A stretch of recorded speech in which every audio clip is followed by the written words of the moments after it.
પાડી મોતીવાડા રેટલાવ હાઈવે પર કારમાં ₹4.66 લાખનો દારૂ લઈ જતો બુટલેગર ઝડપાયો। સેલવાસથી દારૂ બનાવનાર ઇસમ વોન્ટેડ, કુલ ₹9.71 લાખનો મુદ્દામાલ કબજે। પાડીના રેટલાવ Motiwada national highway number 48 bridge ઉપર પોલીસે વોચ ગોઠવી દારૂના જથ્થા સાથે એક આરોપીની ધરપકડ કરી છે। પાડી પોલીસની ટીમ રથયાત્રાના તહેવાર નિમિત્તે કાયદાની વ્યવસ્થાની જાળવણી માટે પેટ્રોલિંગમાં હતી। તે દરમિયાન પોલીસને બાતમી મળી હતી કે સેલવાસ તરફથી વેન્યુ કાર નંબર GJ05RP 1101માં દારૂનો જથ્થો છુપાવીને સુરત તરફ લઈ જવામાં આવી રહ્યો છે। બાતમીના આધારે પોલીસે હાઈવે પર રેટલાવ મોતીવાડા બ્રિજ ઉતરતા વોચ ગોઠવી હતી।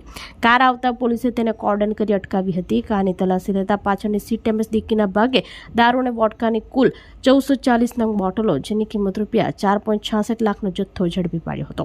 પોલીસે ઘટના સ્થળેથી કાર ચાલક રવિ બાબુભાઈ પટેલ રહેવાસી સુરત, મૂળ રહેવાસી રાજકોટની ધરપકડ કરી હતી અને 9.71 લાખનો મુદ્દામાલ કબજે કર્યો હતો।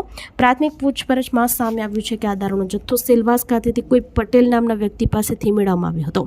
હાલ પાડી પોલીસે પ્રોહિબિશન એક્ટ હેઠળ ગુનો નોંધી ફરાર અન્ય આરોપીને પકડવા વધુ તપાસ હાથ ધરી છે।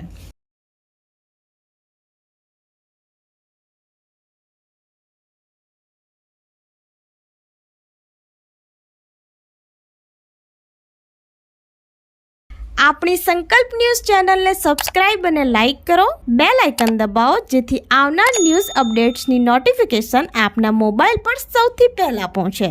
Like, subscribe and share the video.